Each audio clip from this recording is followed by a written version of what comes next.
Kabanata 1951. Ang Earth Tree. Itinaas ni Dylan ang kanyang mga kamay sa kanyang ulo. Ang kagubatan ay biglang tinangay ng bagyo. Mabilis itong sinundan ng isang pulutong ng mga dahon at halaman na umangat sa hangin at bumaril patungo kay Dylan. Gamit ang isang kaway ng kanyang mga kamay, ginawa niyang sword energy ang hindi mabilang na mga halaman at pinasabog ang mga ito sa higanting puno.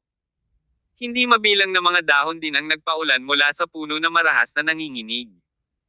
Pagkaraan ng ilang sandali, dalawang magkasalungat na puwersa ang nagbanggaan, na nagresulta sa isang nakakatakot na pagsabog. Espada.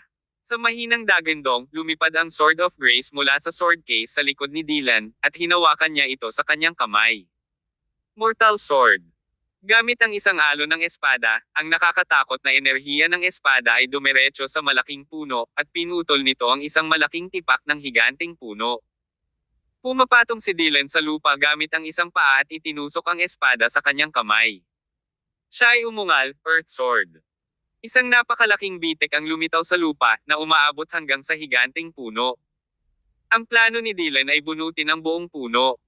Si Oates at ang iba ay pumwesto sa labas ng Forbidden Place para bantayan ang pasukan noong mga oras na iyon. Hindi nila alam kung gaano katagal si Dylan sa Enchanted Space.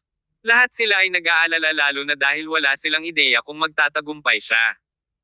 Isang kakaibang bug zone ng hangin ang umihip mula sa kabilang bahagi ng kagubatan, dahilan para bigla silang kinabahan. Anong nangyayari? Ang lakas ng aura. Mukhang may papunta rito. Paano ito?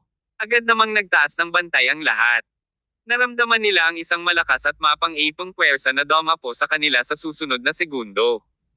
Tatlong dayuhang lalaki ang lumabas mula sa kakahuyan. Isang matipunong lalaki, isang maginoo, at isang matanda. Sino kayo?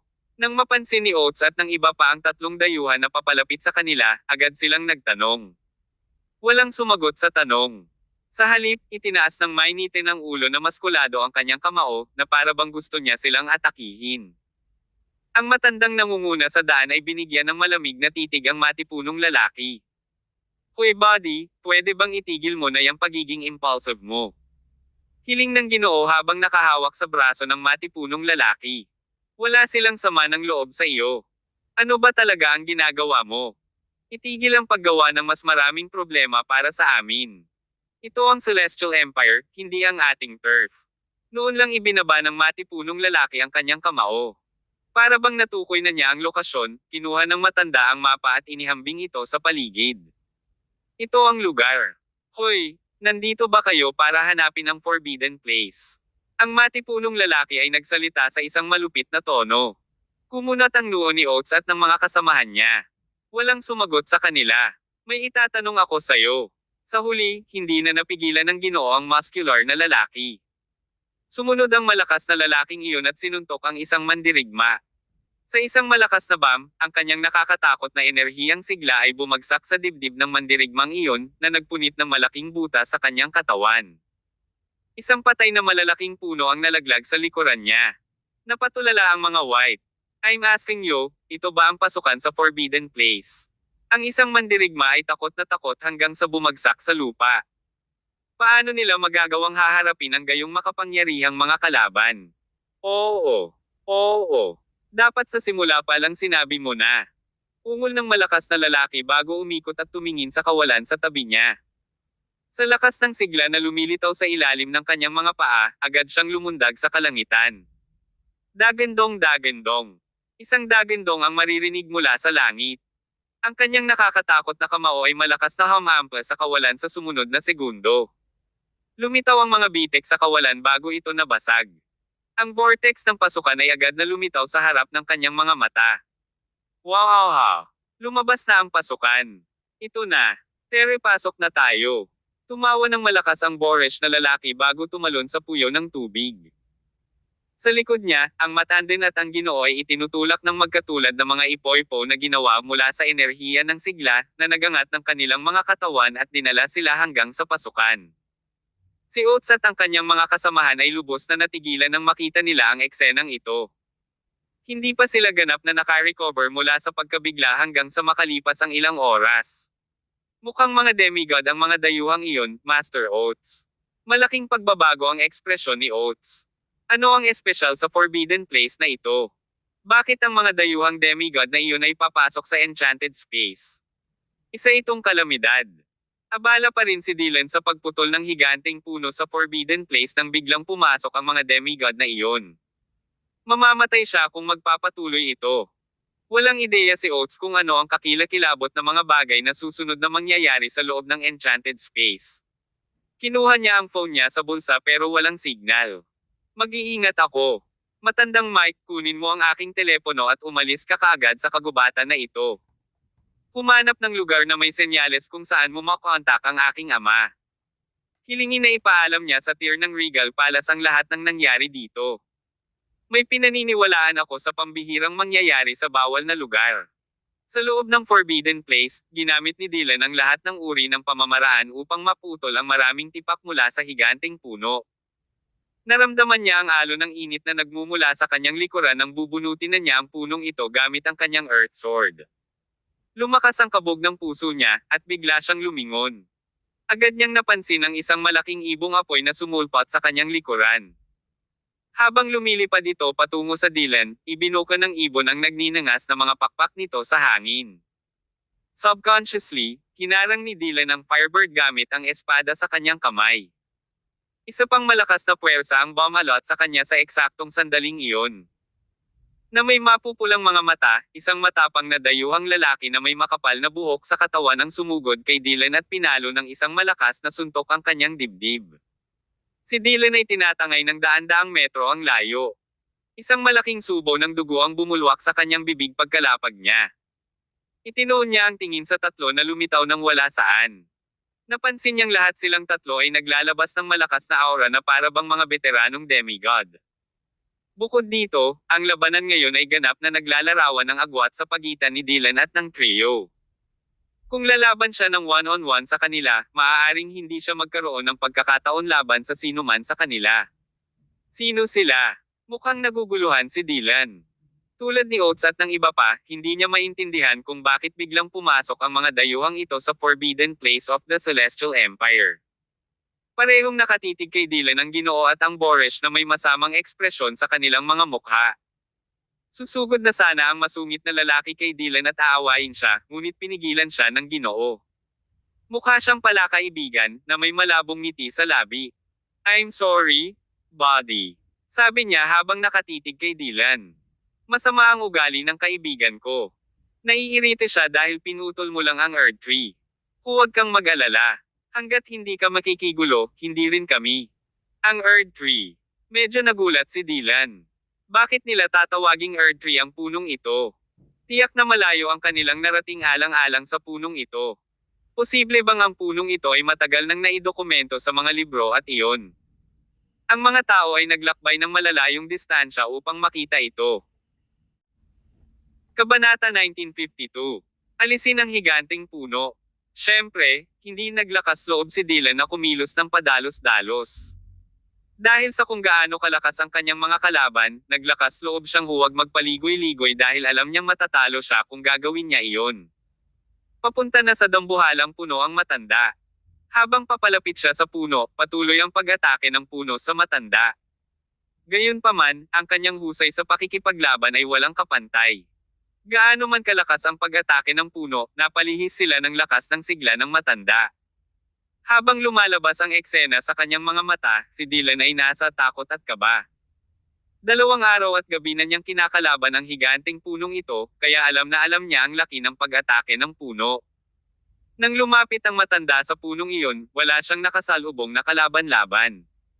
Ito lamang ang nagpakita ng kapangyarihan ng matanda. Sino ang mga dayuhan na iyon? Bakit napakakapangyarihan nila? Medyo nagulat si Dylan. Ang lahat ng ito, gayunpaman, ay pasimula lamang. Ang sumunod na eksena ay nagpamanhid sa anit ni Dylan. Kinuha ng matanda ang isang maliit na libro mula sa kanyang damit na tila Biblia at halos kalahating daliri ang kapal.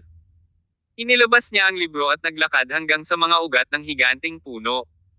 Lumutang siya sa hangin na may hawak na silver cross. Sa huli, narating ng matanda ang lugar ng pagpintig ng puso ng higanteng puno. Napansin ni Dylan na inilagay ng matanda ang cross sa lugar na iyon ng puso. Puting liwanag ang nagmula sa lugar na iyon, at sinundan ito ng malakas na putok. Ang langit ay tila naliliwanagan ng liwanag na ito. Ang eksena ay tila same na parang may mga Diyos na bumaba sa lupa. Ang ipinagbabawal na lugar, na dati ay puno ng layuning pumatay, ay tila banayad at mainit. Medyo malakas ang nakamamatay na aura na nagmumula sa katawan ni Dylan pagkatapos ng 2 araw na labanan, ngunit habang naliligo siya sa liwanag na ito, unti-unting kumalma ang hindi mapakalinyang puso. Napaka-magical ng liwanag. Kung paanong si Dylan ay abala pa rin sa kaaya-ayang sensasyon na ito, isang eksenang hindi niya akalain ang nangyari. Napansin niyang nagsimulang manginig ng husto ang lupa sa ilalim ng kanyang mga paa. Lalong lumiwanag ang puting liwanag hanggang sa mapuno nito ang espasyo. Dumagundong.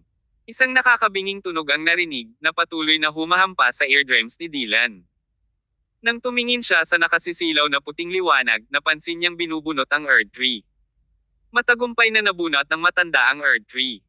Ilang sandali pa, nawala ang Earth Tree sa bilis ng liwanag. 1 minuto o 2 lang bago ito tuluyang mawala. Ang ipinagbabawal na lugar ay tila walang laman pagkatapos mawala ang puno, at nagsimulang humupa ang lindol. Tulala na napatingin si Dylan sa eksena. Hindi sinasadyang bumilis ang tibok ng kanyang puso. Kinuha ng matanda ang libro sa kanyang kamay at dahan-daang bumaba mula sa langit papunta sa lupa. Samantala, sabay-sabay na sumugod sa kanya ang kanyang mga kasama. Tapos na ba? Oo. The Earth Tree is with me, sabi ng matanda na bahagyang tumango. Let's go. Sinulyapan ng masamang tao si Dylan, ang kanyang mga mata ay puno ng layuning pagpatay. Napansin din ni Dylan ang mali siya ng mukhang magaspang na lalaki. Naghanda siya para sa isang labanan ng katutubo sa pamamagitan ng pagkayam ng mahigpit sa Sword of Grace sa kanyang kamay. Dapat ba natin siyang patayin? Let's go. Don't cause new problems for US. Ang lalaking iyon ay isang demigod mula sa Celestial Empire. Parehong nagpahayag ng paninindigan ang matanda at ang Ginoo. Kung papatayin mo siya, magdudulot ito ng malaking gulo sa atin. Kasunod noon, sabay na umalis ang tatlo sa Forbidden Place. Si Dylan lang ang naiwan, nag-iisa at tahimik sa mahabang panahon. Hindi nag-react si Dylan hanggang sa pumasok si Oates at iba pa sa Forbidden Place. Noon lang siya naka-recover sa kanyang pagkabigla. Nagulat silang lahat nang makita nila ang sitwasyon sa Forbidden Place. Wala na ang punong iyon. Nalaglag ang panga nila nang makita ang eksena. Talagang nagbigay ito sa kanila ng matinding pagkabigla. Kinuha ito ng tatlo. Pagkatapos ng mahabang paghinto, huminga ng malalim si Dylan at nagpaliwanag, taglay nila ang uri ng spatial relic na binanggit ko kanina. Tinutukoy din nila ang punong ito bilang Earth Tree. Dapat ay mayroon silang ilang kaalaman sa punong ito. Saan nanggaling ang mga dayuhang iyon? Bakit sila maglalakbay hanggang sa Forbidden Place ng Celestial Empire para lang magnakaw ng punong tulad nito?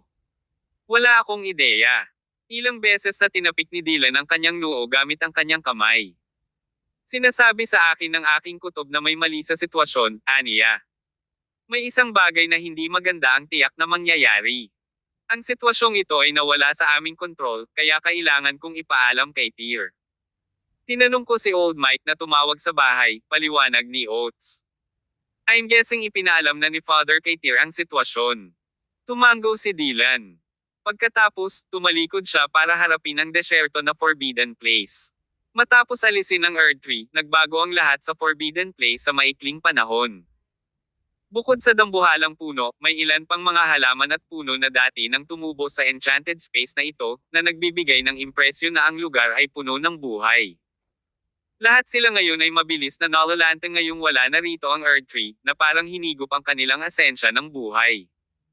Hindi lang iyon, ang lupa sa ilalim nila ay nagdilim din sa paglipas ng panahon na parang nasunog. Wala nang kwenta ang Forbidden Place. Let's go. We can talk about this at home. Napakagaling. Nagmamadali silang pumunta sa Forbidden Place, umaasang makahanap ng kayamanan, ngunit walang sino man ang umaasa na sila ay maglalaro sa kamay ng ibang tao. Wala sa kanila ang nasa magandang mood habang pauwi. Nauna nang dumating si Tyr sa White Manor nang bumalik sila.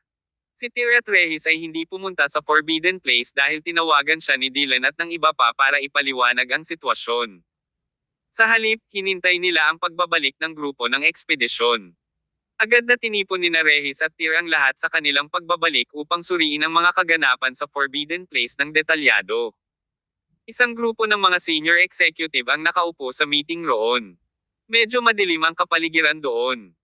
Anong klaseng lakas ng pakikipaglaban ang mayroon ng mga dayuhang iyon, Dylan? Tanong agad ni Tyr. Nabigla pa rin si Dylan nang maalala niya ang mga pamamaraan at makapangyarihang aura ng tatlo. Ang lakas ng trio ay hindi ko mapantayan, lalo na ang matandang iyon. Sa aking palagay, ang kanyang kapangyarihan sa pakikipaglaban ay dapat na mas mataas kaysa sa iyo. Bahagyang kumunot ang noo ni Tyr habang ang iba naman ay naguguluhan sa sitwasyon. Kabanata 1953. Ang pari. Ang kapangyarihan ni Tyr ay kilala ng lahat. Maaari siyang ituring na isang top-tier demigod sa buong mundo. Bukod dito, kamakailan lamang ay nakuha ni Tyr ang Shining Tome, na lubos na nagpabuti sa kanyang mga kakayahan sa pakikipaglaban. Sigurado ka ba? Tanong ni Rehis. I'm about 70% sure. The trio consists of a old man, a gentleman in his 30s, and a rugged man with excessive body hair, paliwanag ni Dylan. Naglakbay ako sa buong mundo sa paglipas ng mga taon at nakilala ko ang maraming kapangyarihan ng Second World. Gayunpaman, hindi pa ako nakarinig ng gayong mga demigod. Muli, natahimik ang lahat. Hindi lamang ang trio ay may mahiwagang pinagmulan sa kasong ito, ngunit mayroon din silang mga misteryosong pamamaraan ng pagtupad sa kanilang mga layunin, paliwanag ni Tyr. Nakilala ba nila ang puno na naging isang espiritual na nilalang bilang Earth Tree? Oo. Tumango si Dylan. Dahil sa paraan ng pagtingin nila sa puno, parang kilalang kilala nila ang puno. Naghanda sila ng spatial relic ng maaga, kaya malamang na nagpakita sila doon para sa Earth Tree. Ang punong iyon ay medyo kakaiba. Ito ay may sariling puso at espiritual na karunungan, at ang bawat bahagi nito ay mahalaga. Hindi lamang lahat ng bagay sa bawal na lugar ay nalante nang ito ay kinuha, ngunit ang lupa ay lumitaw din na parang pinaso at nasunog. I don't know the intentions of those foreigners, but I have a weird feeling in my heart. I think may masamang mangyari. Ipinatong ni Tyr ang kanyang kamay sa kanyang baba at nahulog sa pagmumuni-muni. Samantala, sa isang napakataas na bangin na matatagpuan sa ibayong dagat. Ang bangin na ito ay napapaligiran ng dagat sa lahat ng panig. Ang lokasyong ito ay palaging napapalibutan ng makapal na layer ng fog, araw man o gabi. Ito ay isang lugar na hindi makapture ng mga satellite. Sa gilid ng bangin na ito ay nakatayo ang isang kastilyo. Ang kastilyo ay tila napakasinaunang panahon. Ang mga panlabas na pader ng bangin ay tinutubuan ng iba't ibang uri ng mga halaman na tila naging isa sa kanila. Ang gusali ay mukhang madilim at madilim sa dapit hapon. May simbahan sa loob ng kastilyo. Isang mural ng The Last Supper ang ipininta sa dingding ng simbahan.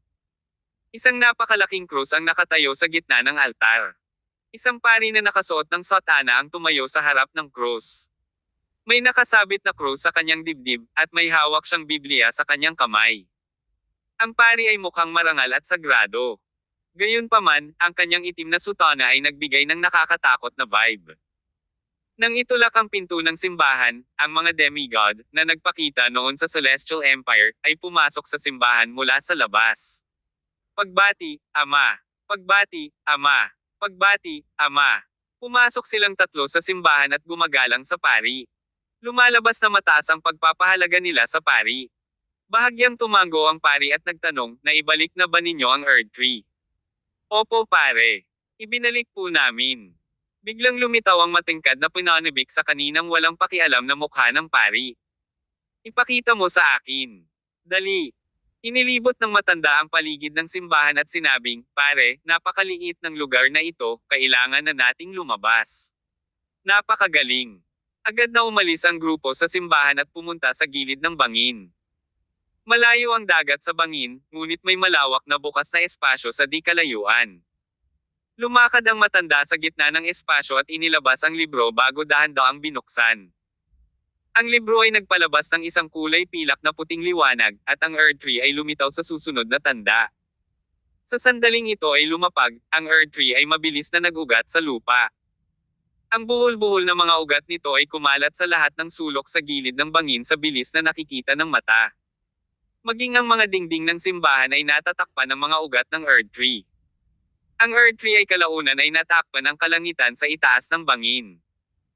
Nang tumangala ang pari sa langit, napansin niya ang katawan ng Earth Tree na may bakas ng amethyst sa gitna ng turkesa. Ang kanyang katawan ay nagsimulang manginig ng hindi sinasadya, malinaw na tuwang-tuwa at labis na tuwa.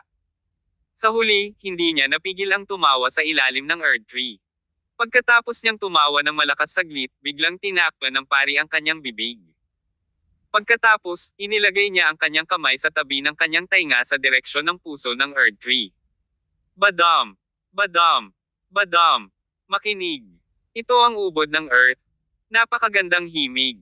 Nagawa na natin ang kalahati ng layunin gamit ang pusong ito. Kasabay nito, ang pari ay umakyat ng 20 metro sa himpapawid, dahan-daang lumalapit sa posisyon ng puso. Ang ganda ng melody. Parang kumakanta ba ang Diyos? Katulad ng oras na lumapit sina Dylan at Oates sa puso ng higanteng puno, tila nasaktan ito. Bigla itong bumulwak ng mabangis na enerhiya, diretsyong bumaril sa pari. Gayunpaman, ang puwersang ito, na may sapat na lakas upang gawing nanginginig sa takot ang isang demigod na tulad ni Dylan, ay walang epekto sa pari na ito. Nang ipikit ng pari ang kanyang mga mata, dalawang enerhiyang parang kidlat ang lumabas sa kanyang mga mata at tumama sa balat ng higanteng puno. Ang Earth Tree ay nanginginig sa lahat ng tugon. Binawi nito ang lahat ng pag-atake nito pagkaraan ng ilang sandali at naging lubhang masunurin. Bumaba ang pari mula sa taas at tumayo sa harap ng malalaking ugat ng puno habang nakatingin sa tatlo sa kabilang panig. Ama, ngayong natuklasan na natin ang Earth Tree, oras na ba para magpatuloy sa susunod na hakbang? Tanong ng matanda. Bahagyang tumango ang pari. Pagkatapos, marahan niyang hinalikan ang cross sa leeg niya bago tumangala sa langit. Nabalot ng makapal na ulap ang kalangitan. Isang napakalaking mata ang lumitaw mula sa ulap sa sandaling iyon. May isang tanawin na lumitaw sa loob ng mata na parang isang mahusay na mundo ang nagpapakita sa loob nito. Kumpleto ito sa 4 na panahon, mula sa tagsibol hanggang taglamig. Ang oras ay hinog na. Ikalat ang salita. Si Tyr at ang iba pa ay gumugol ng mahabang oras sa conference room ng mga White sa oras na iyon upang pag-usapan ang mga demigod at Earth Tree. Gayunpaman, hindi sila makagawa ng anumang mga resulta. Nang maglaon, napagpasyahan nilang ipagpatuloy ang pag-uusap ay walang kabuluhan, kaya hindi na nila ito pinag-uusapan. Biglang tumunog ang phone ni Tyr pagkaalis ng mga senior executive na iyon. Ito ay isang tawag sa telepono mula kay Jim. Boss, bilisan mo at mag-login sa dark web. Anong problema? Medyo balisa si Jim mula sa kabilang linya. Walang ideya si Tyr kung ano ang nais niyang ipahiwatig. I'm sorry, but I don't have time to explain to you. Tingnan mo ngayon din. Binaba ni Tyr ang telepono at agad na nag-login sa dark web. Napansin niya kaagad na na-update na ng GPE ang balita sa homepage. Libo-libong komento ang bumaha pagkatapos ng balita, lahat sila ay napuno ng pagtataka. Kabanata 1954. Ang pagtuklas sa libingan ng Diyos. Nabigla si Tyr nang makita ang balita. Pagkatapos ng lahat, ang balita na ibinahagi ng GPE ay hindi kapanipaniwala. Bulalas niya, isang sinaunang libingan ng Diyos ang natuklasan sa isang bulubundukin. Iyon ang headline ng artikulo ng balita ng GPE. Kasunod nito, isang serye ng pagpapakilala ang naganap. Ang ulat ay halos naglalarawan sa lokasyon ng libingan ng Diyos, gayon din kung sino ang nakatuklas nito at ang halaga ng libingan na ito. Nagsimulang kumalat ang pamamanhid sa buong katawan ni Tyr. Ang mga balita tungkol sa demigods ay ang pinakakahindek-hindek na balita sa mundo bago ito. Ang Diyos, sa kabilang banda, ay malinaw na ang uri ng nilalang na umiiral lamang sa mga alamat. Sila ay hindi naaabot ng mundong ito. Kaya naman, nang kumalat ang balita tungkol sa Diyos sa buong daigdig, ito ay itinuring na isang mito sa halip na isang bagay na totoo. Inihayag ng GPE sa publiko ang balita ng God's Tomb sa dark web. Ito ay katumbas ng isang makapangyarihang bansa na nag-aanunsyo sa mortal na lungsod na ang mga dayuhan ay umiiral sa mundong ito. Ang anunsyo ay nagtulak sa mundo sa isang bagong simula. Isang nakakagulat na pagtuklas ang ginawa. May nakitang God's Tomb doon. Ang hanggal na organisasyong iyon ay talagang nagsapubliko ng ganoong impormasyon. Ano ang balak gawin ng organisasyong ito? Mad ba sila? Pinilit ni Tyr na unawain ang layunin ng mahiwagang organisasyong iyon. Wala siyang ideya kung saan nanggaling ang GPE, kung sino ang utak sa likod ng mga eksena, o kung ano ang tila makapangyarihang organisasyong ito na sinusubukang gawin sa mga kamakailang kaganapan. Nang umakbay sina Dylan at Rehis kay Tyr sa oras na ito, napansin nila ang gulat na hitsura ni Tyr habang hawak ang telepono. Nagulat ang dalawa sa ekspresyon niya. Tanong ni Rehis, anong problema, Tyr? See it for yourself. Inabot ni Tyr ang phone kay Rehis. Napasinghap sila ng mariin habang binabasa ang laman ng telepono. Si GPE ba ay sadyang namamahagi ng ganoong impormasyon sa dark web upang magsimula ng kaguluhan? Paano posible na ang isang God's Tomb ay matuklasan sa ibang bansa? Iniisip na ang mga sinaunang Diyos ay nawala mga 2,000 taon na ang nakalilipas. Ito ay mga taon, ngunit ang isang libingan ng Diyos ay hindi pa lumilitaw o naitala kung saan-saan ang pagtuklas na ito. Walang kamalay-malay sina Rehis at Dylan tungkol sa GPE, kaya't ang kanilang unang reaksyon nang marinig ang balita ay puro di paniniwala. Ito ang parehong reaksyon ng karamihan sa mga tao nang tumanggi silang maniwala sa pagkakaroon ng mga dayuhan. Si Tyr, sa kabilang banda, ay nakikitungo sa mga taon ng GPE. Bagamat hindi kasiya siya ang organisasyong ito, hindi ito kailanman nagkalat ng peking balita. Imposibleng mali ang balita tungkol sa libingan ng Diyos. Senior Rehis, maaaring hindi mo alam, ngunit ang GPE ay ang pinakamalaking organisasyon ng katalinuhan sa mundo. Makakahanap sila ng anumang impormasyon sa mundo para sa iyo hanggat kaya mo ang presyo. Imposibleng magkamali sila. Sa kasong ito, imposibleng peke ang balitang ito. Kapansin-pansing nagbago ang ekspresyon ni Rehis, habang si Dylan naman ay bahagyang umiba. Sa madaling salita, totoo na may nadiskubring libingan ng Diyos sa mundong ito. Oh my goodness, nagulat si Rehis. It's a God's tomb. Ang libingan ng isang Diyos. Ang lokasyon kung saan inilibing ang isang Diyos. Ang lokasyong ito ay mas mahalaga kaysa sa forbidden place. Lahat ng uri ng bawal na lugar sa mundong ito ay nilikha ng mga Diyos libu-libong taon na ang nakalilipas. Maaaring may ilang mga kayamanan na nakatago sa kanila na iniwan ng mga Diyos. Gayunpaman, iba ang libingan ng Diyos. Ito ay ang libingan ng isang Diyos pagkatapos ng kanyang kamatayan, na nangangahulugan na ang lahat ng dati niyang pag-aari noong nabubuhay pa siya ay kailangang naroon. Ito ay may mas mataas na halaga kaysa sa forbidden place. Siyempre, dumating din ito na may malaking panganib. Ang halaga nito ay katumbas ng mataas na panganib nito. Biglang isinapubliko ng GPE ang balita ng God's Tomb. Ginagawa ba nila ito para mapunta doon ang lahat ng demigod sa buong mundo? Biglang nagsalita si Dylan na kanina patahimik. Dapat mayroong hindi mabilang na mga kayamanan at pagkakataon na nakatago sa loob ng libingan ng Diyos. Sa loob ng mahigit 2,000 taon, walang mga Diyos sa mundong ito. Pagkatapos noon, ang demigod na kaharian ay naging pinakamataas na kaharian na inaasahan ng isang magsasaka. Sino ba ang hindi magnanais na maging maalamat na Diyos sa lahat ng mga demigod na umiral sa mundong ito?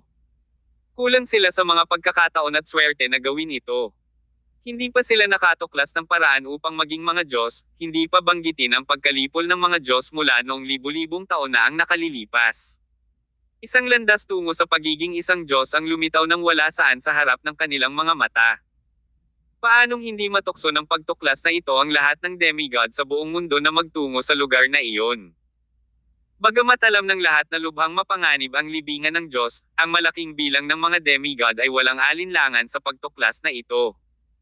Sa halip na pahabain ang kanilang mahinang pag-iral, dapat silang lumaban hanggang kamatayan at humanap ng paraan upang makaakyat sa kaharian ng Diyos. Eksakto bang sinusubukang makamit ng GPE sa pamamagitan ng pag-uulat nito? Medyo nawala ang pakiramdam ko. Tumingin siya kay Dylan at nagtanong, nadiskubre ang isang God's Tomb.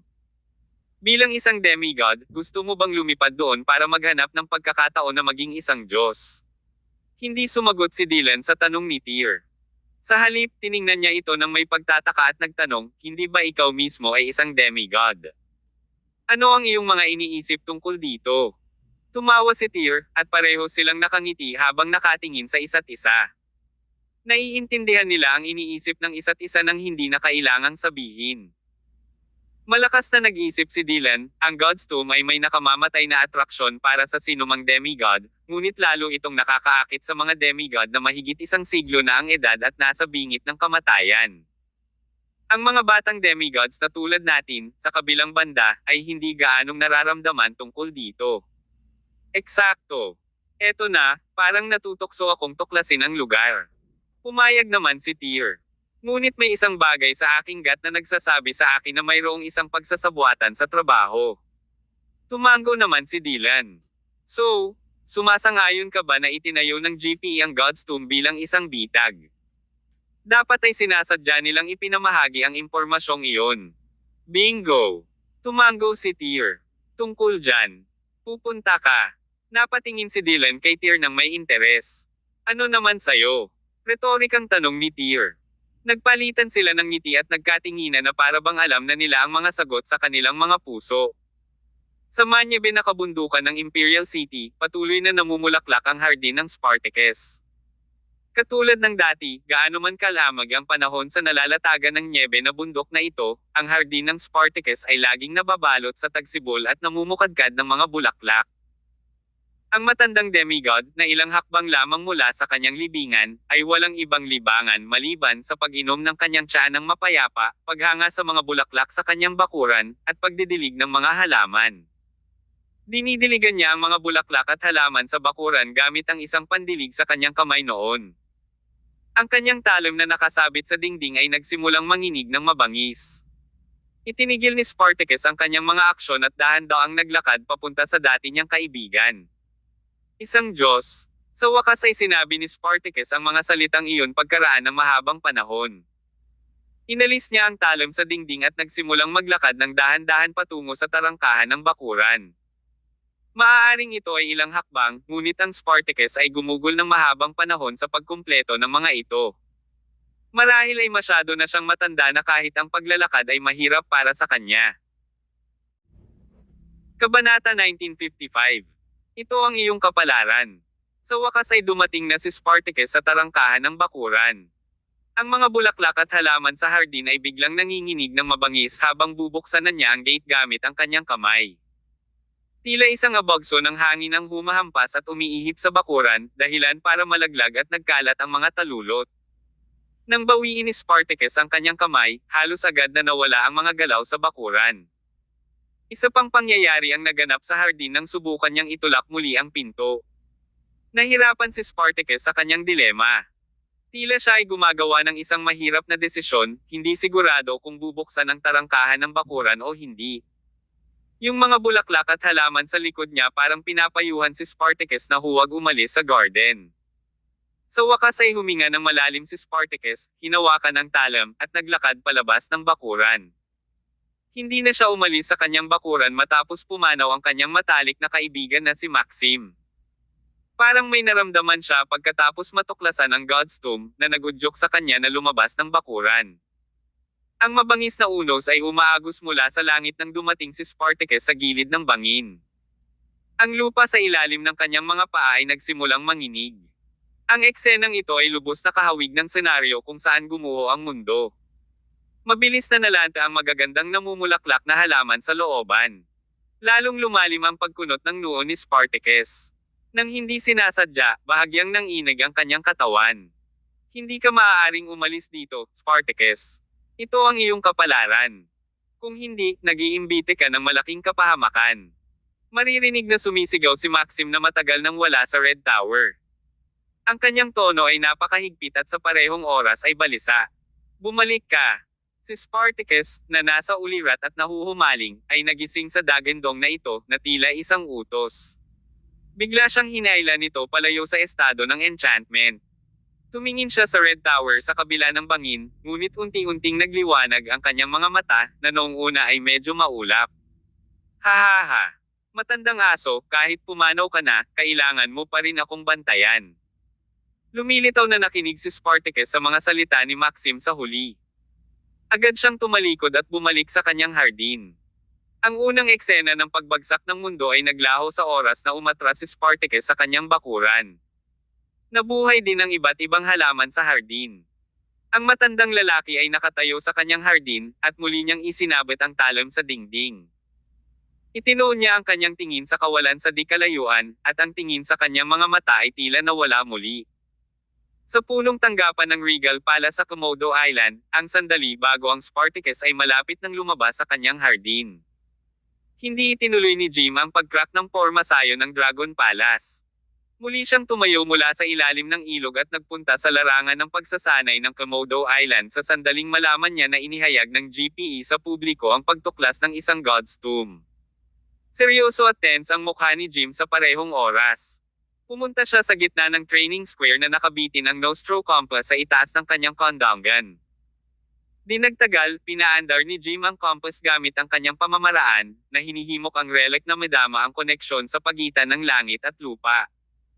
Pagkaraan ng ilang sandali, nalaman niya na ang nakakatakot na enerhiya ng Arctic ay tila mas malakas kaysa dati. Ang isa pang mapagkukunan ng enerhiya ay lumitaw din sa ibang bansa. Totoo ang anunsyo ng GPE tungkol sa pagkatuklas sa libingan ng Diyos.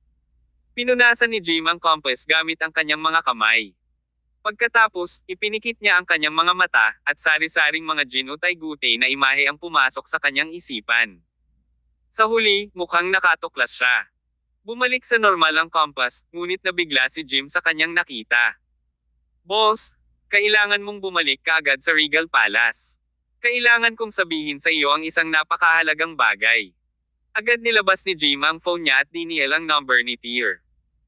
"I'm already on my way back," sagot ni Tyr sa kabilang linya. Bumalik si Tyr sa Regal Palace noong hapong iyon. Pagbalik niya, pinuntahan niya si Jim sa lalong madaling panahon. "Matandang Zab, ano ang iyong palagay sa pagkatuklas ng libingan ng Diyos?" Hindi sila nag-aksaya ng oras sa maliit na usapan pagkatapos nilang magkita. Sa halip, tumuloy sila sa negosyo. "Natuklasan na ang libingan ng Diyos," sagot ni Jim. Tiyak na may mga tambak ng kayamanan na naghihintay na matuklasan doon. Ang lugar na iyon ay maaaring maglaman ng susi na nagpapahintulot sa isang demigod na umakyat sa kaharian ng Diyos. With that, nilock ni Jim ang tingin niya kay Tyr. "Boss, I need you to tell me the truth. Mayroon ka bang matinding pagnanais na matuto pa tungkol sa God's Tomb?" "It's not as crazy as you thought," sagot ni Tyr habang kibot balikat. "The God's Tomb is very appealing to demigods, but it is also something that targeting the veteran demigod which lives are nearing their end. Pagkatapos ng lahat, kung hindi sila makahanap ng paraan upang maging Diyos, sila ay mamamatay. Sa kabilang banda, ako ay nasa 30s na. Sa totoo lang, medyo limitado ang apela sa akin ng God's Tomb. Kung gayon, hindi ka interesado sa libingan ng Diyos, hindi ba?" Tanong ni Jim. "Magsisinungaling ako kung sasabihin kong hindi ako interesado sa puntod na iyon," sabi ni Tyr sabay tango. Pagkatapos ng lahat, nais ng bawat demigod na tuklasin ang mas mataas na kaharian. Ang isang Diyos ay hindi lumitaw sa mundong ito sa halos 2,000 taon. Sino ang hindi magnanais na galugarin ang isang libingan ng Diyos ngayong nahayag na ang isa? Gayunpaman, ang impormasyong ito ay ipinamahagi ng GPE. May pakiramdam ako na hindi ito magiging kasing simple. Nga pala, Old Zab, napag-aralan mo na ba ng maigi ang Nostro Compass? Pwede ka bang magsaliksik kung anong klaseng organisasyon ang GPE? Kamakailan lang, nagkalat ang organisasyong iyon. Nakakairita. Feeling ko sila ang nagsasabuatan tungkol sa isang bagay. Masyadong misteryoso ang organisasyong ito, paliwanag ni Jim habang umiiling. Even the Nostro Compass didn't detect their background. I'm having a hard time figuring out their motivations. Then again, I'm relieved since you don't intend to visit the God's Tomb." Nagulat si Tyr. Sabi niya, "Mukhang kinakabahan ka. May alam ka ba tungkol dito?" Ikinawi ni Jim ang kanyang kamay, at muling lumitaw ang Nostro Compass sa kanyang harapan. Inactivate niya ang compass at itinuro ang terrain na nakita sa relic. Ang Nostro Compass ay nagpakita na mayroon talagang isang malakas na pagbabago-bago ng enerhiya sa ibang bansa. Totoong natuklasan na ang libingan ng Diyos. Ang pagbabago-bago ng enerhiya na ito ay halos kapareho sa isa sa Arctic. Agad na kumunat ang noo ni Tyr, nakailang hula na. Tanong niya, "Kuya Zab, ano ang enerhiya na tinutukoy mo?" "Baka ang kapangyarihan ng Diyos," sagot niya. Ang kapangyarihan ng Diyos. Sinabi mo sa akin noon na ang enerhiya ng Arctic ay maaaring may kinalaman sa Diyos, at na ang libingan ng Diyos ay nasa ibang bansa, ngunit ang Diyos sa loob ng libingan ay patay na, itinuro ni Tyr sa pagkabigla. Saan napunta ang Diyos at saan galing ang kapangyarihan? Kabanata 1956. Ang Molech. Nagtaka si Tyr ng malakas, pagkatapos daw ng isang tao ay mamatay, walang iwanan.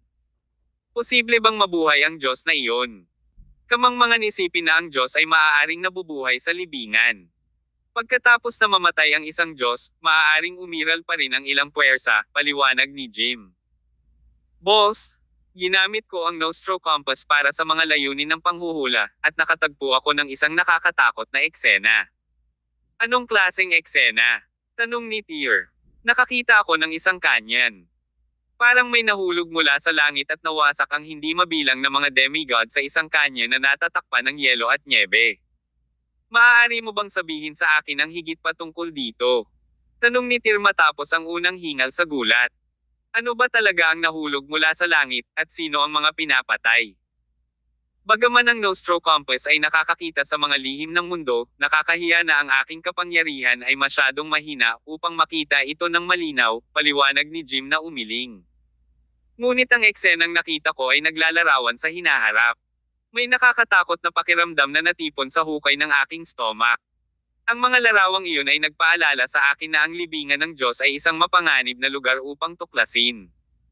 Ang mga pumasok sa lugar ay malamang na mabibigo na gawin itong buhay, kaya hindi ka dapat makisali sa libingan ng Diyos. Magaling. Hindi nagbibiro si Jim, at naintindihan iyon ni Tyr. Hindi na siya gaanong nagsalita matapos ihulog ni Jim ang paalala. Sa katunayan, ang libingan ng Diyos ay napukaw ang kanyang interes. Gayunpaman, nadama niya na ang kanyang buhay ay mas mahalaga kaysa sa isang nakakatuwang pakikipagsapalaran. Boss, kailangan kong bumalik kaagad sa Red Tower. Bakit ka babalik? Tanong ni Tyr. The God's tomb has surfaced. The demigods from all over the world, including the demigods in our country, are eager to explore it, paliwanag ni Jim. Bilang Lord of the Red Tower, gusto kong mag-anunsyo. Hiniling ko na sa Dragon Squad na nangangasiwa sa sinaunang martial arts world na tulungan akong i-publish ito. Anong announcement na ginagawa mo? Ang mga nag-explore sa libingan ng Diyos ay malamang na magdusa ng isang trahedya na resulta, paliwanag ni Jim. Lahat ng demigods mula sa Celestial Empire ay hindi dapat pumasok dito kung hindi ay magdusa sila sa mga kahihinatnan. Tinanggap ni Jim ang posisyon ng Lord of the Red Tower at ang Almighty Demigod ng Dragon Squad. Gaya ng inaasahan, hindi na siya mapakali gaya ng dati dahil bumibigat ang bigat sa kanyang balikat. Nang gamitin niya ang Nostro Compass para mahulaan ang hinaharap at makita ang nicho ng Diyos na sinisira ang lahat ng personal, nagpasya siyang maglabas ng babala sa lahat ng demigod sa komunidad. Kung ayaw ng mga demigod na masira, dapat silang lumayo sa libingan ng Diyos. Siyempre, dahil lamang sa Dragon Squad ang namamahala sa sinaunang martial arts world para sa gobyerno ay hindi nangangahulugan na ang squad ang namumuno sa komunidad. Inilabas ni Jim ang anunsyo na iyon bilang Almighty Demigod ng Dragon Squad upang paalalahanan ang mga demigod sa komunidad. Ang anunsyo ay hindi eksaktong utos. Ang mga demigod na ito ay dapat magpasya sa kanilang sarili kung gusto nilang tuklasin ang libingan ng Diyos o hindi. Tinawagan ni Tyr si Dylan pagkatapos ng anunsyo ni Jim at nagtanong tungkol sa kanyang mga saloobin sa bagay na iyon. Ipinaalam na ng Dragon Squad kay Dylan ang balita. Si Jim ang kahalili ni Maxim, at nakuha niya ang maalamat na Nostro Compass, mahinahong sabi ni Dylan sa telepono. Nakakapag-predict daw ang compass sa future. Kung mag-issue siya ng mga ganyang announcement, it must be based on certain claims. In this case, I don't think I should be involved. It appears that our thought process is correct from ang simula. Ang GPE ay mukhang walang anumang mabuting hangarin sa paglalathala ng balita. Gaman ang pakiramdam ni Tyr matapos marinig ang tugon ni Dylan. Nakipag-ugnayan siya kay Archie ng East Clan at mahigpit na sinabi sa kanya na hindi siya makakapunta sa God's Tomb nang walang pahintulot. Matapos ubusin ang elixir ng buhay ni Tyr, bumalik si Archie sa kanyang kabataan, na naging dahilan upang mas bukas siya sa pagtanggap ng maraming bagay. Sumugod sana siya sa libingan ng Diyos kung noon pa. Ang mga bagay ay nagbago na ngayon. Nabawi niya ang kanyang kabataan, kung tutuusin. Mahabang buhay ang hinaharap niya. Sinumpa din siya ni Tyr gamit ang soul spell, kaya hindi siya naglakas loob na suwayan ang utos ni Tyr. Nang ang babala ng Dragon Squad ay naging publiko, ang pagtuklas ng God's Tomb ay tila hindi nakakuha ng maraming pansin sa komunidad. Ang mga demigod mula sa ilang creed ay lumabas mula sa kanilang pag-iisa. Nabuhay sila ng mahabang panahon, kaya nakipag-ayos din sila sa pangkat para sa oras na iyon. Alam na alam nila ang kahalagahan ng anunsyo ng Dragon Squad. Ang mga demigod na iyon mula sa mga creed ay tila binigyang pansin ang mga salita ni Jim at hindi nang ahas na kumilos ng padalos-dalos. Hindi alam kung ang mga demigod na nanatiling nakatago sa ibang bahagi ng Celestial Empire ay bibisita sa God's Tomb o hindi. Habang ang balita ay hindi nagdulot ng anumang sensasyon sa sinaunang martial arts world, nagdulot ito ng malaking kaguluhan sa Second World. Ang araw pagkatapos ipahayag ng GPE ang pagkakaroon ng libingan ng Diyos, ang mga pangunahing puwersa ng ikalawang daigdig ay hindi mapakali at handang tuklasin ang libingan. Maraming demigods ang lumitaw mula sa kanilang pag-iisa sa iba't ibang bansa sa buong mundo. Sa Second World, isa-isa silang nakarating sa headquarters ng kani-kanilang organisasyon. Ito ay isang napakalaking ari-arian. Ang arkitektura ng manor na ito ay dinisenyo sa isang mayamang estilo. May nakalagay na malaking round table sa bulwagan ng manor na ito. Isang halimaw na nakasuot ng damit ang nakitang nakaupo sa harap ng round table. Nakasuot siya ng marangyang damit na may gintong trim. Dahil hindi siya maiuri bilang isang tao, ang lalaking ito ay binansagan bilang isang halimaw. Isa itong skeletal figure na parang walking bag ng mga buto. Sa ilalim ng liwanag ng kandila, ang kalansay na ito ay mukhang nakakatakot. Ang pangalan ng balangkas na ito ay nakalimutan ng karamihan.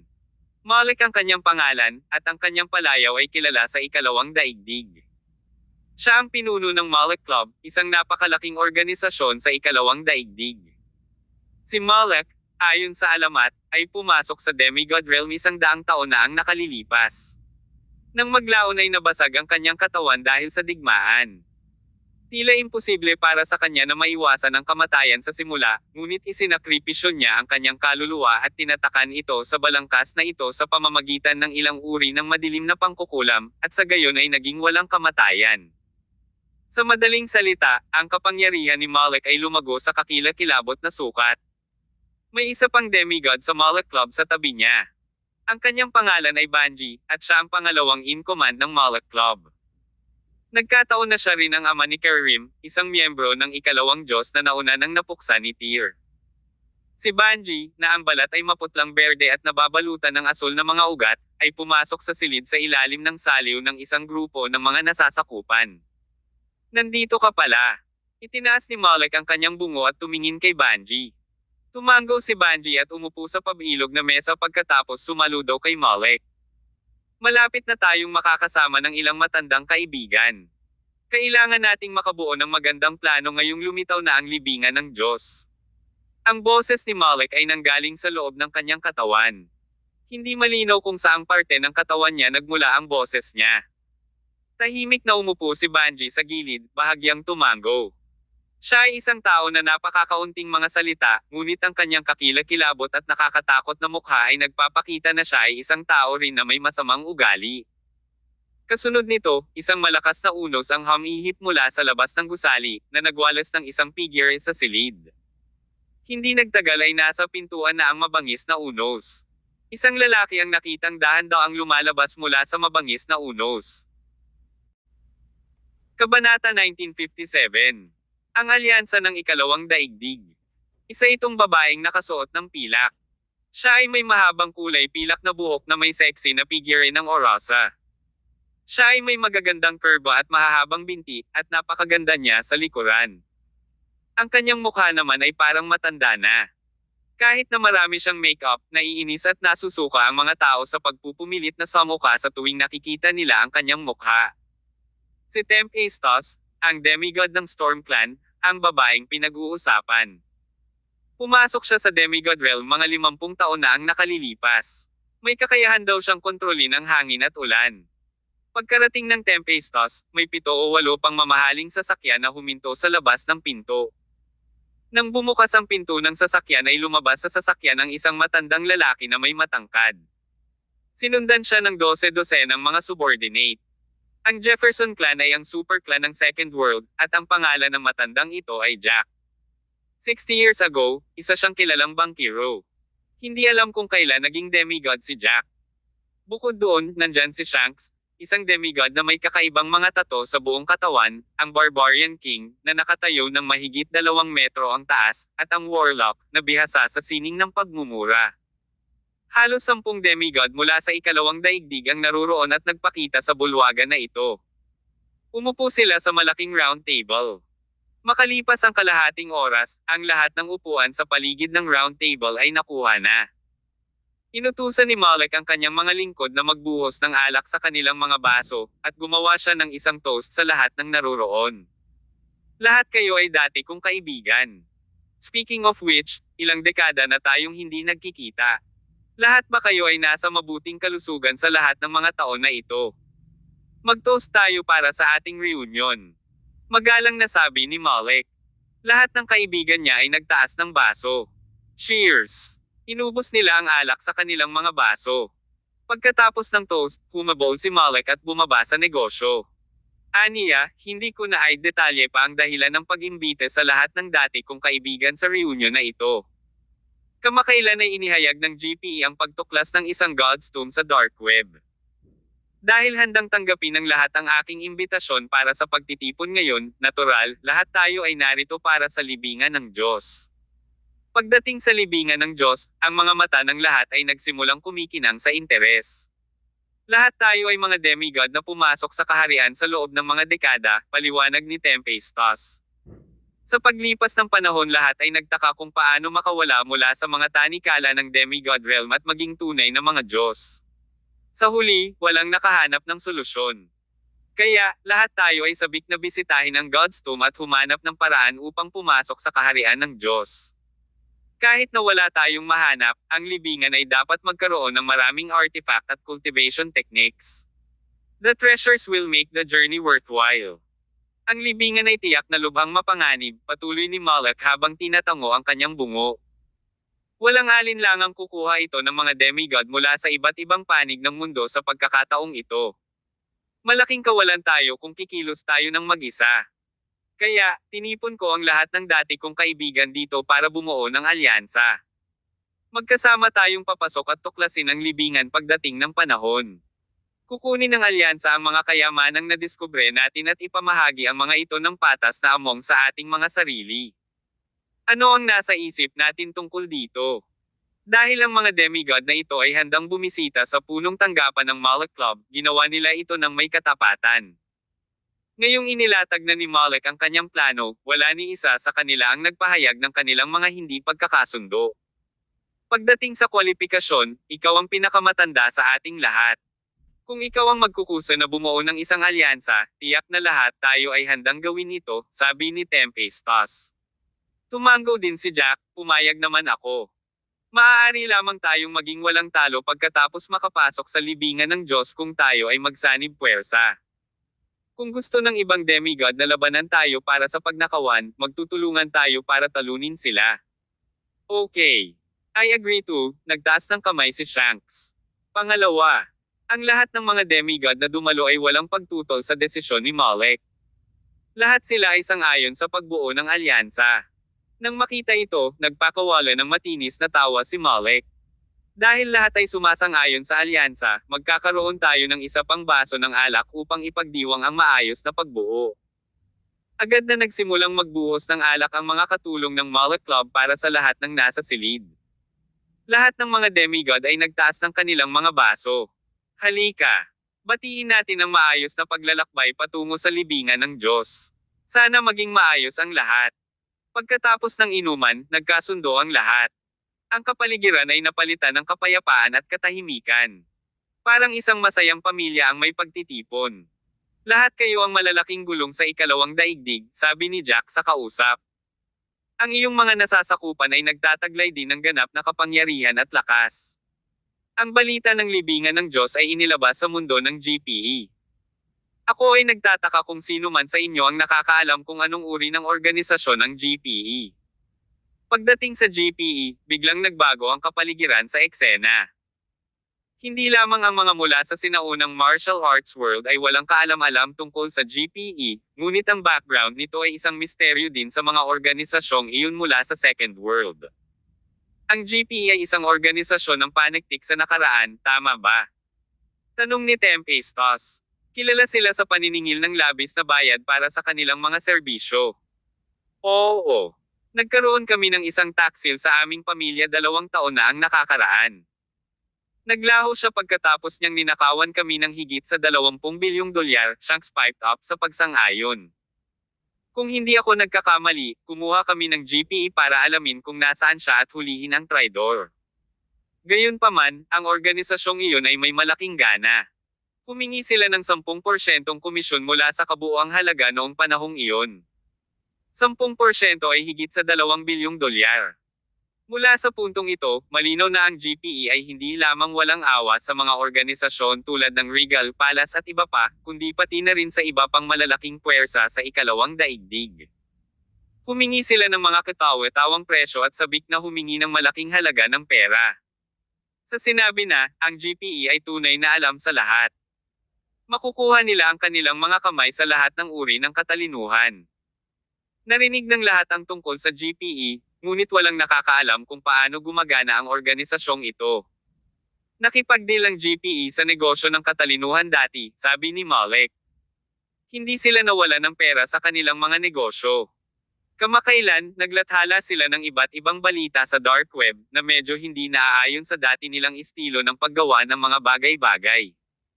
May peka na ba ang organisasyong ito sa likod ng lahat ng ito? Ang sabi ng Warlock. Ipinahayag nila ang balita ng libingan ng Diyos at napukaw ang interes ng mga demigod mula sa buong mundo. Baka may kasamang sabuatan. Natahimik ang lahat ng tao sa kwarto sa puntong ito. Imposible para sa kanila na magkaroon ng anumang pagdududa sa kanilang mga puso. Maya-maya, tumawa ng malakas si Banji na hindi pa nagsasalita. Guys! Tayong mga kwalipikadong umupo sa round table ngayon ay mga demigod. Tayo ang pinakamakapangyarihang nilalang sa planetang ito.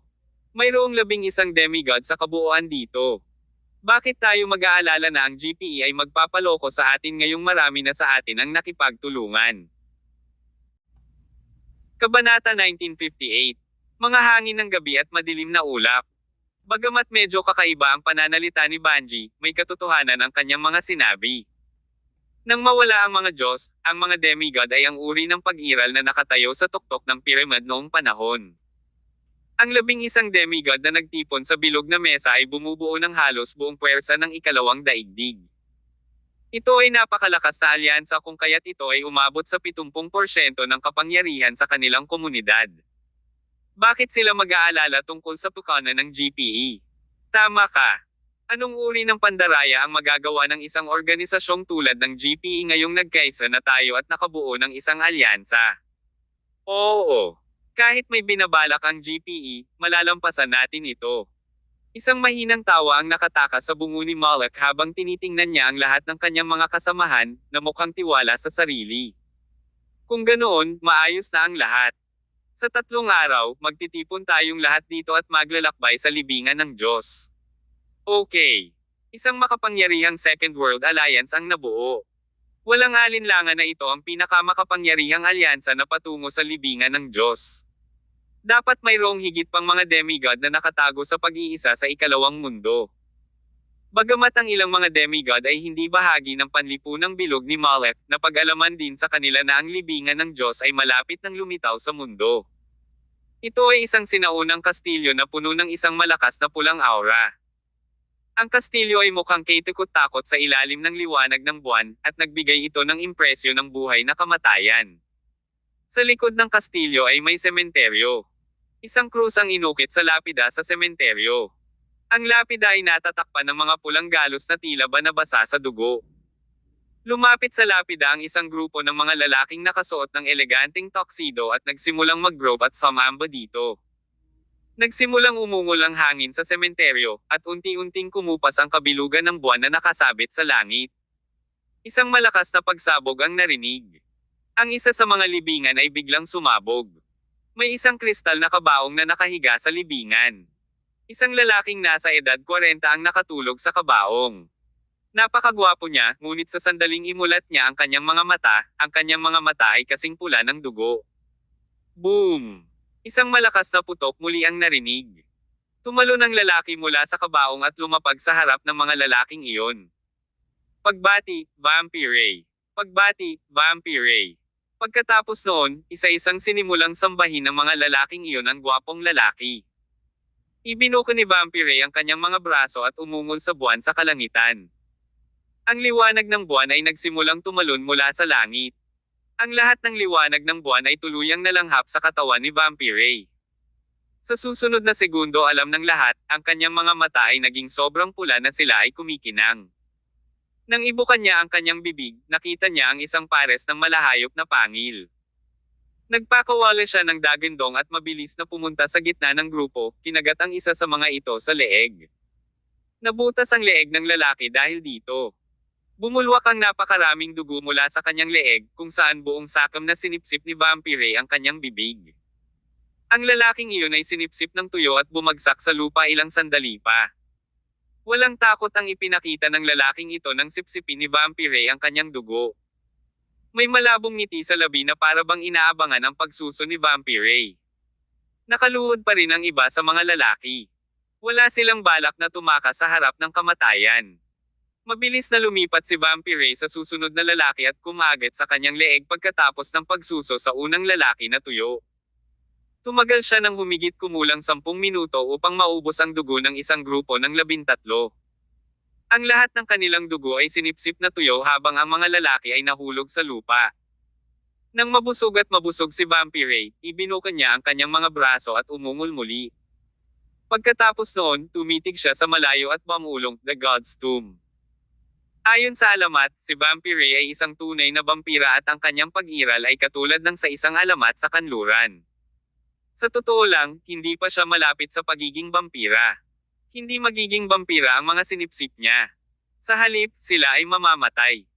Sinasabi na ang taong ito ay nilinang ang isang masamang pamamaraan na maaaring makatulong sa pagtaas ng kanyang lakas sa pamamagitan ng pagsipsip ng dugo ng iba. Ang masamang pagtatanim na ito ay kailangang isama sa paraan ng paghiga sa isang kabaong sa buong taon at hindi nakalantad sa araw at buwan. Sa ganoong paraan, mapapanatili niya ang sigla ng katawan ng tao hanggang sa pinakamalaki at mapabagal ang proseso ng pagtanda. Si Vampire ay hindi bababa sa 120 o 130 taong gulang, ngunit siya ay mukhang nasa edad 40. Sa isang mainit na desyerto sa ibang bansa, isang gulanit at payat na monk ang naglakbay sa desyerto na may tungkod sa kanyang kamay, na humahakbang ng paisa-isa. Ang lalaking ito ay kilala bilang Daft Monk. Siya ay isang kilalang asetiko. Siya ay nakaranas ng matinding sakit at sinabing kayanan niyang umakyat sa Buddhist realm pagkatapos ng kanyang kamatayan. Gayunpaman, hindi niya napigilan ang tukso ng libingan ng Diyos, kaya naglalakad siya ngayon sa direksyon ng libingan ng Diyos. Hindi lang ang mga taong ito, ang Grand Priest ni Kamikakushi ay nagpasya din na gumawa ng isang bagay tungkol dito pagkatapos niyang malaman ang tungkol sa balita. Bumalik sa Jackals, ang Grand Priest ay malubhang nasugatan ni Tyr. Wala siyang ginawa kundi magpagaling pagkabalik niya. Hindi pa siya ganap na nakaka-recover sa kanyang mga sugat, kaya hindi na babagay para sa kanya na gumala. Tuwang-tuwa siya sa balita ng paglitaw ng libingan ng Diyos. Sinubukan ng lalaking ito na makibahagi sa paggalugad sa Royal Tomb ni Emperor Martin at nakawin ang Nostro Compass at ang Shining Tome. Hindi niya kayang palampasin ang ganoong pagkakataon. Wala nang pakialam ang Grand Priest sa kanyang mga pinsala matapos marinig ang balita. Nagpasya siyang umalis sa kanyang pag-iisa at pumunta kaagad. Ang Sword Titan, na nakaranas ng matinding suntok mula kay Tyr, ay wala ring balak na palampasin ang ganoong pagkakataon. Lahat sila ay nagpasya na magmadali ng sabay-sabay. Dahil sa anunsyo mula sa Dragon Squad sa sinaunang martial arts world, maraming demigods ang piniling lumayo sa Second World. Gayunpaman, ang ilang mga demigod na hindi natatakot sa kamatayan ay tahimik na lumabas mula sa kanilang mga pinagtataguan at sumugod. Gabi na at pabalik sa punong tanggapan ng Regal Palace sa Komodo Island. Ang buong buwan ay kumikinang ng maliwanag. Nakatulog na si Tyr. Biglang umihip ang malamig na hangin sa labas ng bintana ng sandaling iyon. Ang wrist guard ni Tyr ay biglang naliwanagan ng isang makinang na kinang. Pagkatapos, ang Celestial Blade, na nakaimbak sa wrist guard, ay nagpakawala ng dagandong at natanggal ang wrist guard. Nagulat si Tyr at biglang napaupo sa kama. Sa kidlat, tila nawala ng kontrol ang Celestial Blade habang lumipad ito palabas ng bintana. Anong nangyayari? Natarante si Tyr. Sinubukan niyang saluhin ang talim ng likas. Ang kanyang talim naman ay parang bulalakaw na bumaril sa kalangitan sa gabi. Nag-transform si Tyr sa isang stream ng liwanag at sinundan din ito mula sa likuran. Isang kabilugan ng buwan, hangin sa gabi, at itim na ulap. Ang buong focus ni Tyr ay sa pagsubaybay sa talim, ngunit siya ay nakakalimutan sa isang bagay na medyo nakakatakot. Kabanata 1959. Isang kakaibang panaginip. Pinapanatili ng Celestial Blade si Tyr sa loob ng halos 10 metro ng regular. Hindi niya mahuli ang talim at gaano man niya sinubukan. Hindi alam ni Tyr kung gaano katagal niyang hinahabol ang talim. Nang huminto siya, natuklasan niyang nakarating siya sa isang lugar na nababalot ng yelo at nyebe. Nasaan ako? Paano ako lilipad sa hangin?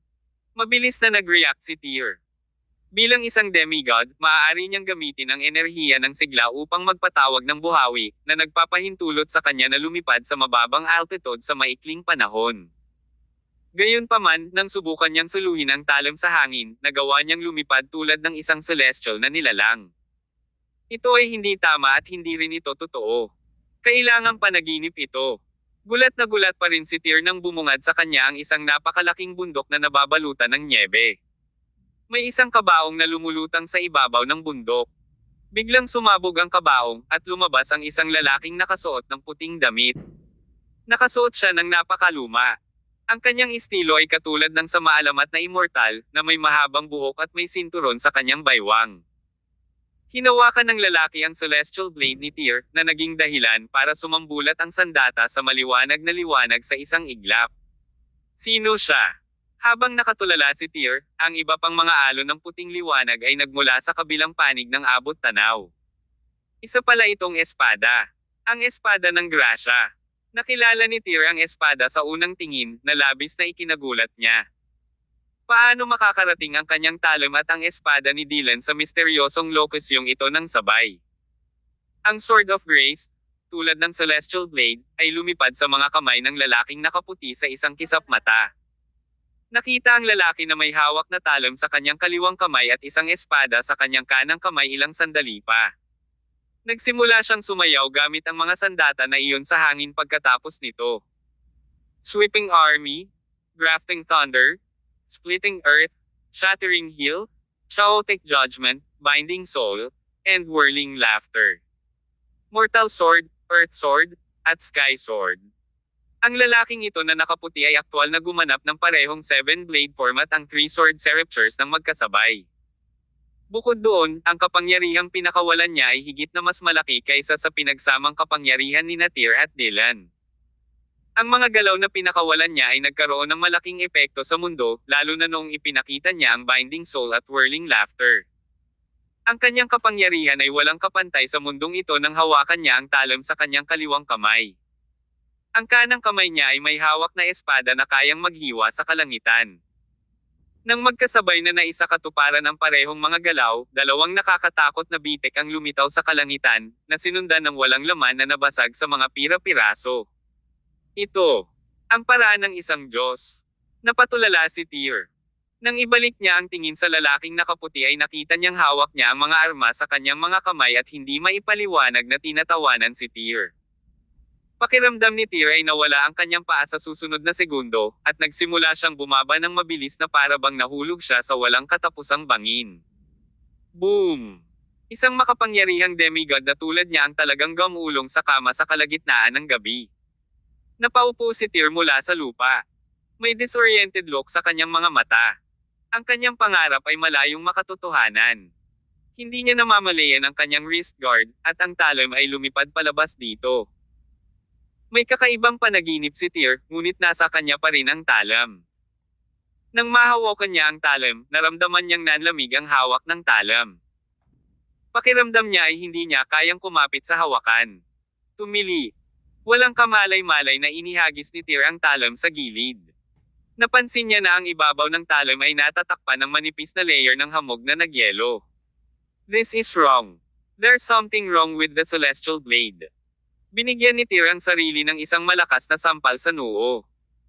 Sinimulan niyang alalahanin ang mga imahe ng panaginip na sumagi sa kanyang isipan.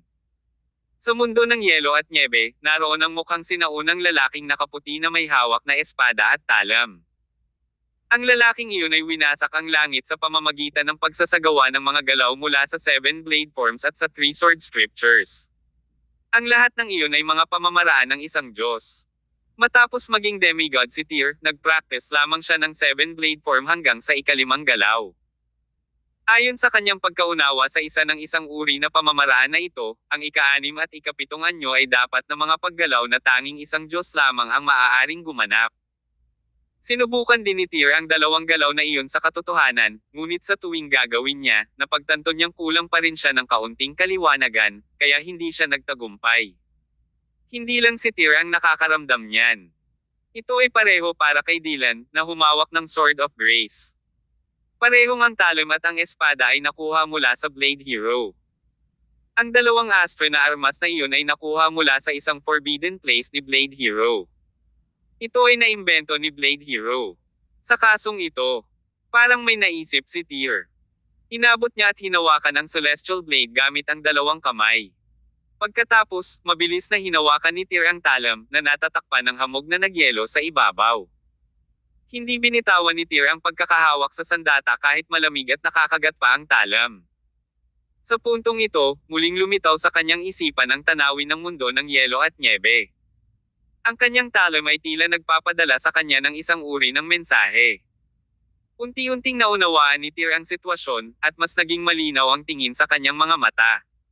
Mukhang kailangan kong maglakbay sa libingan ng Diyos. Hindi masyadong inaantok si Tyr sa oras na ito. Nagbihis siya at lumabas ng kwarto niya. Unti-unti, ang gabi ay napalitan ng araw. Huminga ng malalim si Tyr at tumakbo papunta sa bahay ni Jim at Olympias. Nagulat siya nang makita si Jim na nakaupo sa may pintuan nang makarating siya sa bahay nito. Si Jim ay nakaupo sa bakuran na ang Nostro Compass ay nasuspine sa itaas ng kanyang kondongan na parang nagsasaliksik. Old Zab, bakit ang aga mo? Nang makita si Jim na nakaupo sa harap ng pinto, biglang tumawa si Tyr at tinukso siya, life's too short. Naisip mo na bang magkaroon ng baby sa lalong madaling panahon kasama si Olympias? Hindi sumagot si Jim. Sa halip, nakatuon siya sa kanyang pag-aaral gamit ang Nostro Compass. Hehe. Anong pinag-aaralan mo? Maya-maya, sa wakas ay itinaas ni Jim ang kanyang ulo. Tumingin siya kay Tyr at sinabi sa kanya, Boss, matagal na kitang hinihintay. Alam mo ba na darating ako? Nagulat si Tyr. Ngumiti si Jim at nagtanong, ikaw? Kailangan mo pang pumunta sa God's Tomb, tama ba? Wala akong may tatago sa'yo. Hehe. Minsan, feeling ko wala akong may tatago sa'yo. Alam mo, medyo magaling ako sa panghuhula ng mga bagay-bagay. Kinaway ni Jim ang kanyang kamay, at nawala ang compass sa harap ng kanyang mga mata. Boss, sigurado ka ba? Tanong niya. Oo. Mariing tumango si Tyr. Ang senyales na ipinapadala ng Celestial Blade ay hindi walang basehan. Kung hindi ko maisigawa ang huling dalawang galaw mula sa 7 blade forms, walang kabuluhan para sa akin na magpumigla sa demigod realm. Kailangan kong pumunta sa libingan ng Diyos. Hindi na napigilan ni Jim si Tyr ngayong nakapagdesisyon na siya. Boss, ang paglalakbay na ito patungo sa God's Tomb ay lubhang mapanganib. Maaaring may mga pagsasabuatan ng GPE habang nagsasalita tayo. Dapat kang mag-ingat. Kung nakita mo ang iyong sarili na walang kapangyarihan sa ilang partikular na sitwasyon, huwag pilitin ang iyong sarili na harapin sila. Alam ko. Kabanata 1960. Ang clock. Na-encounter ko na ang lahat ng uri ng malalakas na hangin at alon sa daan, sabi ni Tyr sabay tango. Sinasabing ang pera ay nagmumula sa panganib. Kung ikukumpara sa aking nakaraang pakikipagsapalaran, hindi na kailangang mag-alala tungkol sa paglalakbay sa libingan ng Diyos. Maghihintay ako sa iyong ligtas na pagbabalik. Mukhang kalmado si Jim sa labas, ngunit nag-aalala siya kay Tyr sa loob. Ako ay nasa bingit ng pag-crack sa pagbuo ng Dragon Palace. Sabay tayong tuklasin ang lugar na iyon pagbalik mo. Napakagaling. Tumalikod si Tyr at umalis sa isla nang malapit na ang bukang liwayway. Isang figure ang bumangon sa langit mula sa hindi kalayuan habang may iniisip siya. You should come with me. Lumingon si Tyr kay Kakes, na suspended in mid-air, at sinabi sa kanya. Si Kakes ay isang puppy na ganap na nahulog sa ilalim ng kontrol ni Tyr. Wala siyang sariling isip, syempre. Hindi siya nakasagot. Sa halip, sumunod siya sa kanyang amo. Isang linggo na ang nakalipas mula nang ilabas ng GPE ang balita ng paglitaw ng God's Tomb sa dark web. Dumagsa ang mga demigod mula sa buong mundo sa loob ng isang linggo. Inobserbahan nila ang sitwasyon sa una, pagkatapos ay iniwan ang kanilang pag-iisa at nagtungo sa huli. Gaya ng inaasahan, ang Clock, ang opisyal na organisasyon, ay nasa ilalim ng maraming presyon. Sa isang walang pangalan sa Snowy Valley, walang mga panahon sa lambak na ito. Sa halip, binato ng mabagyong hangin at nyebe ang lambak sa buong taon. Ang yelo ng lambak ay hindi kailanman natunaw. Ang unos ay patuloy na umaalulong ng mabangis. Isang 30 metro ang taas na kuta ang nakatayo sa ibabaw ng snowfield na ito. May masikip na meeting room sa itaas na palapag ng fortress. Nagkaroon ng apoy sa conference room na nagpainit ng mabuti sa silid. Isang matangkad na lalaking nakasuot ng berdeng fur coat ang nakatayo sa harap ng bintana ng kwartong ito. Siya ay kumukuha ng malalaking puffs mula sa kanyang tabako. Ang kanyang pangalan ay Dima Vassal, at siya ang pinuno ng Clock. Baka sa mukha ni Dima ang kalungkutan habang nakatingin sa labas ng bintana sa masamang panahon at sa matayog na bundok na nababalutan ng nyebe sa di kalayuan. Boss, ayon sa ating intel, maraming demigods ang tumawid sa mga hangganan at sunod-sunod na pumasok sa ating bansa. Isang malaking lalaki na nakasuot ng makapal na coat ang lumapit kay Dima mula sa labas at tumayo sa likuran niya. Seryoso ang kanyang mga salita, ngunit may bahid ng tensyon sa mga iyon. Ilang tao na ba ang na-record mo? Hindi namin mabilang ang eksaktong bilang ng mga taong dumating, ngunit tinatansya namin na mayroong hindi bababa sa 20 o higit pa. Hindi napigilan ni Dima ang paghinga nang marinig ang numerong ito.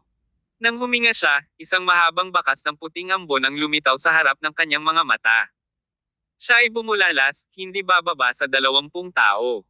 Sa madaling salita, ang mga demigod na papasok sa bansang ito ay itulak ang bilang na ito hanggang sa 30 o kahit 40 tao.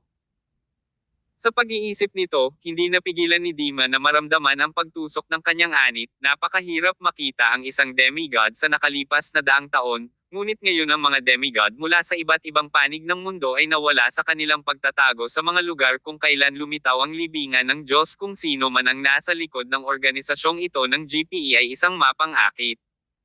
Ang paglitaw ng libingan sa pangkalahatang publiko. It's fine if it was to happen in other places. Bakit kailangan pang mangyari sa mga yelo sa ating bansa?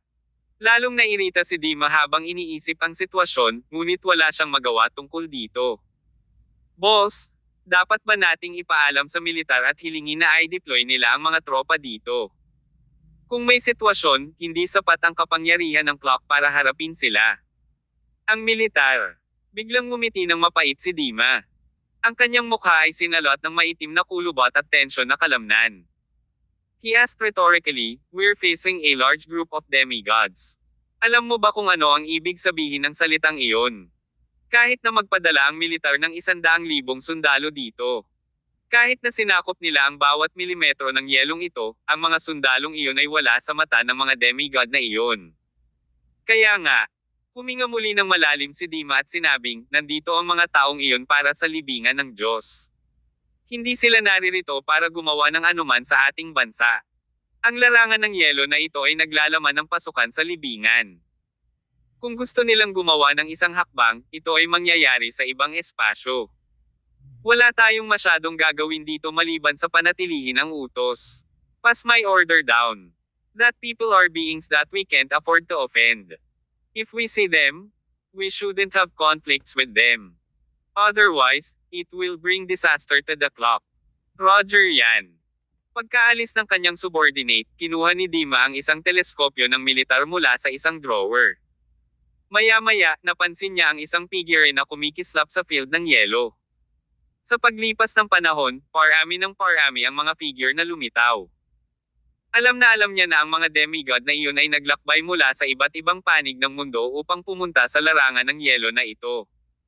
Unti-unting nagdilim ang yelo habang lumulubog ang araw. Tatlong figure ang masayang naglalakad sa may yelo.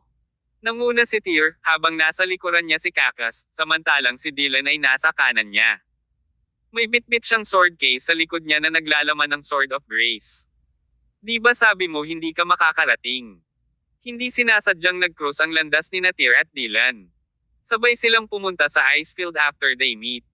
Nagulat silang dalawa nung nagkita sila, but in the end, they smiled deceitfully. Hindi ba't sinabi mo rin na hindi ka makakarating? Pang-aasar ni Tyr. Actually, hindi ko sinasadyang makisali sa usaping ito, sagot ni Dylan. Ngunit nagkaroon ako ng kakaibang panaginip noong isang gabi. Naramdaman kong napilitan akong pumunta dito pagkagising ko. Anong klaseng panaginip? Nagulat si Tyr. Nanaginip ako na ang aking espada ay lumipad palayo, at pumunta ako upang suluhin ito, sagot ni Dylan. Pagkatapos, sinundan ko ang espada sa isang yelo, kung saan natuklasan ko ang isang lalaking nakasuot ng puti.